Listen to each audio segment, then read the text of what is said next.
Good morning everyone, welcome to my channel with new vlog. तो आज के ब्लगটা শুরু করছি কিচেন থেকে, কারণ আজকে আমি বানাতে চলেছি চিকেন। অ্যাকচুয়ালি মা সকালবেলা রান্না করে দিয়ে চলে গেছে, আর তোমাদেরকে দেখাচ্ছি যে বাইরে কত সুন্দর বৃষ্টি হচ্ছে। তো সেই কারণে এই ক্লাউডি ওয়েদারে আমার খেতে ইচ্ছে হচ্ছিল চিকেন। আর যেহেতু প্রায় গত 5 দিন ধরে আমরা খাচ্ছি নিরামিষ, কারণ শিবের মাথায় জল ঢালার জন্য আমরা বৃহস্পতিবার এমনি নিরামিষ খাই, শুক্রবারে কি একটা ছিল, শনিবারে নিরামিষ খাই, রবিবার নিরামিষ খেতে হয়েছে কারণ সোমবারে গেছিলাম। তো আজকে হলো টিউসডে, মঙ্গলবার। তো সেই কারণে আজকে হঠাৎ করে চিকেন খেতে ইচ্ছে হলো, তো নিয়ে আসলাম চিকেন। মাকে বলেছিলাম যে আমি কিছু একটা বানাবো। তো চলো বেশি কথা না বলে ভিডিওটা শুরু করা যাক। আর দেখো বাইরে কত সুন্দর বৃষ্টি হচ্ছে।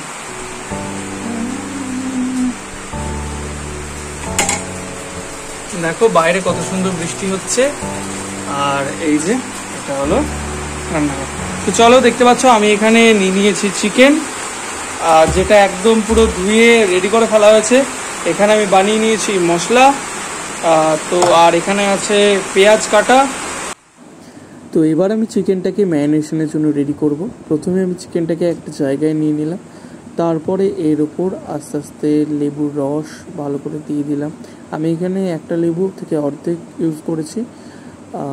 তো ভালো করে লেবুটাকে চিপে চিকেনের মধ্যে দিলাম। এরপরে আমি যে মশলাটা বানিয়েছিলাম, মিক্সি করেছিলাম, তো সেটা অ্যাড করে দিলাম। পুরো মশলাটাই আমি একেবারে দিলাম, কারণ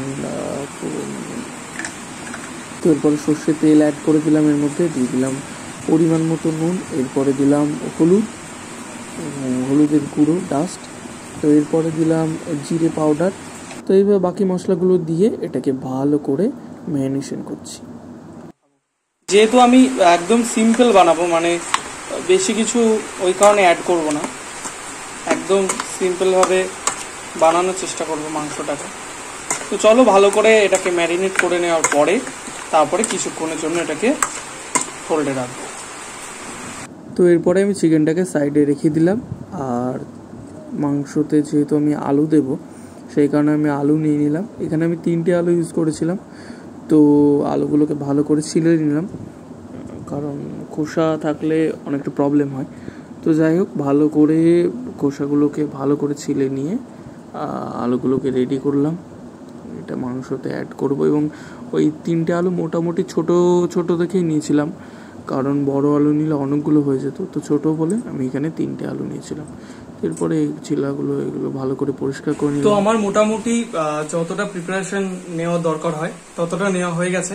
এবার আমি রান্না স্টার্ট করবো। আর ওদিকে আমার ম্যারিনেট করা প্রায় 20 to 25 মিনিটস অলরেডি হয়ে গেছে। আমি আলুগুলো সমস্ত কিছু কেটে নিয়েছি, কারণ চিকেনটাতে আলু অ্যাড করছি এই কারণে, কারণ আমরা আলু খেতে ভালোবাসি আর বাঙালির আলু ফেভারিট। তো এই কারণে দেখা যাক। আর যেহেতু মানে মায়ের মতো অ্যাকচুয়ালি আমার তো অতটা অভ্যাস নেই, তো সেই কারণে তো চলো রান্না হয়ে যাক, কমপ্লিট হোক, তারপরে তোমাদের সাথে আমি শেয়ার করছি। তো একেবারে রান্নার দিকে কাজ করি। তো এই যে এবার ভগবানের নাম নিয়ে আমি ওভেনটাকে অন করে দিলাম, গ্যাস জ্বালিয়ে ফেললাম, আর এবার আমি রান্না স্টার্ট করে দিলাম। আর তোমাদের সাথে আমি এগুলো শেয়ার করছি তার কারণ তোমরা হয়তো অনেকেই ভাববেই যে আমি হয়তো রান্নাটা করছি না, কিংবা আদৌ করছি কিনা। তো যাই হোক, আমি প্রথমে গ্যাসটা অন করে দিয়ে আমি এর মধ্যে তেলটা দিয়ে দিলাম ভালো করে। কড়াইটা একটু হিট হয়ে যাওয়ার পরে, তো এরপরে আমি আলুর মধ্যে একটু হলুদ আর লবণ গুঁড়ো দিয়ে ভালো করে মিশিয়ে নিয়ে আলুগুলোকে প্রথমে আমি ফ্রাই করে নেব। মোটামুটি হালকা হালকা করে ফ্রাই করে নিলে আলুটা মানে হাফ সেদ্ধই হয়ে যাবে ধরতে গেলে, যেহেতু লবণ দেওয়া থাকবে আলুতে। তো এই কারণে তেলের মধ্যে দিলে আলুটা অনেকটাই সেদ্ধ হয়ে যাবে। তো প্রথমে আমি আলুটাকে ভেজে নিচ্ছি। আর হ্যাঁ, তোমাদের একটা কথা বলে দিই, তোমরা হয়তো অনেকে ভাববে যে এটা আমি ইউটিউব দেখে রান্না করছি কিংবা যেভাবে হোক। এটা অ্যাকচুয়ালি ইউটিউব দেখে নয়, এটা মা যখন রান্না করতো তখন আমি মায়ের কাছ থেকে দেখে দেখে একটু একটু করে শিখেছি, আর সেটাই এখন আমি চেষ্টা করছি। তো এটা কিন্তু কোনো ইউটিউবের কপি করে রান্না নয়, এটা আমার নিজের রান্না বলতে পারো একদিক থেকে। তো প্রথমে আমি আলুগুলো ভেজে নেবো, তারপরে দেখো কি কি আমি মশলা অ্যাড করি। আর সব থেকে বড় কথা হচ্ছে, এই রান্না করতে আমার বেশ মজা লাগে বাড়িতে থাকতে, কিন্তু একটাই সমস্যা, সেটা হলো তেলের মধ্যে বাই চান্স কিংবা কোনো কারণবশত যদি এক ফোঁটা জল পড়ে যায়, মাঝে মাঝে আমি খুন্তিটাকে ধুয়ে ফেলি। তো ধোয়ার সময় কি হয়, ওই খুন্তিতে জল লেগে থাকে আর জলটা পুরো একদম মানে সেই চটপট করে ছিটিয়ে ওঠে, তো ওটাতে আমার একটু ভয় লাগে। বাস, তাছাড়া এমন কোনো কিছু ভয় লাগে না, আমি খুব এনজয় করি রান্নাটাকে। আমি এবার আলুটাকে আস্তে আস্তে তুলে নেব। তো এরপরে ওই তেলের মধ্যে, তেলটা যেহেতু গরম আছে, একে একে আমি দারচিনি, লবঙ্গ, এলাচ, তেজপাতা, শুকনো লঙ্কা এগুলো আস্তে আস্তে ওর মধ্যে দিয়ে দেবো।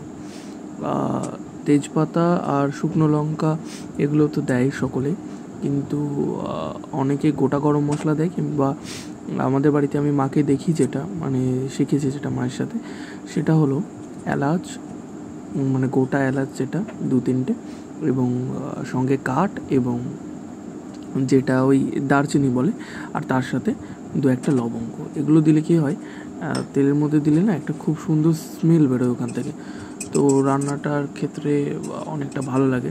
দেখতে পাচ্ছ মানে আমার এক্সপ্রেশন দেখে বোঝা যাচ্ছে যে এখান থেকে কিন্তু একটা সুন্দর স্মেল বেরোচ্ছে। এরপরে আমি কিন্তু এর মধ্যে অ্যাড করে দিলাম পেঁয়াজ। পেঁয়াজটা দিয়ে ভালো করে এটাকে একটু ব্রাউনি করে নিতে হবে, ফ্রাই করে। আর ততক্ষণ ব্রাউনি করতে থাকি, তো তোমরা ভিডিওটা দেখতে থাকো।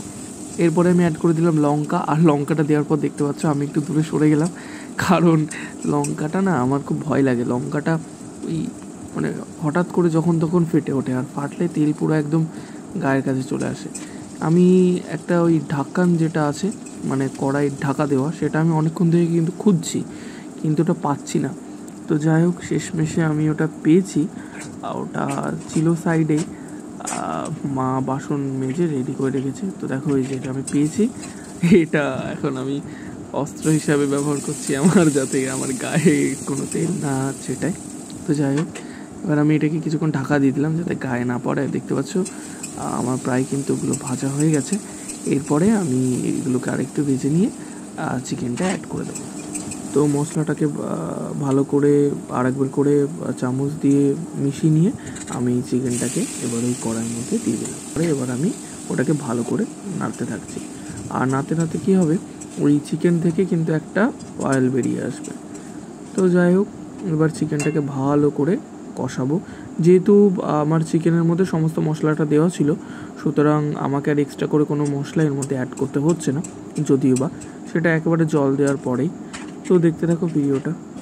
তো আমার প্রায় 50% রান্না কমপ্লিট, আর মাংসটা আমি এর মধ্যে দিয়ে দিয়েছি। এবার মাংসটাকে ভালো করে কষিয়ে নিয়ে তারপরে বাকি যে মশলাটা আছে ওটা মানে জলটা ওটা অ্যাড করে দিয়ে আলুগুলো দিয়ে তারপরে ওটাকে আবার একটুখানি কষিয়ে জল ঢেলে ব্যাস আমার মাংস রান্না কমপ্লিট। তো চলো, বেশি ভিডিওটা লেন্থ করবো না, মাংসটা রেডি হয়ে যাক, তারপরে তোমাদের সাথে আবার শেয়ার করছি। তো দেখতে পাচ্ছ এবার আমি এর মধ্যে জল অ্যাড করে দিয়েছি, প্রায় আমার চিকেন রান্না শেষ বলতে পারো। এরপর আমি এর মধ্যে মিট মশলা দিয়ে, গরম মশলা দিয়ে নামিয়ে ফেললাম। চিকেনটা একটু ঝোল করেছি, কারণ আমরা ঝোল খেতে ভালোবাসি, মানে একটু ঝোল, মানে এক্সট্রা কোনো ডাল তো হয় না, তো এই কারণে ঝোল করেছি একটু। তো কেমন হয়েছে কালারটা তোমরা কিন্তু কমেন্টে জানিও। তো গাইস, আমার পুরো রান্না কমপ্লিট, আর এবার হলো যে টেস্ট করার পালা, যে চিকেনটা খেতে কেমন হয়েছে। তো আমি একটা ছোট্ট চিকেনের পিস এখানে তুলে ঠান্ডা করে নিয়েছি, এবার আমি এটাকে খাবো।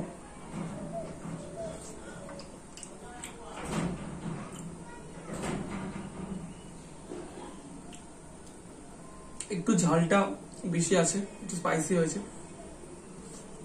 কিন্তু টেস্ট একদম ফার্স্ট ক্লাস। আর চিকেনটা দারুণ ভাবে সেদ্ধ হয়েছে।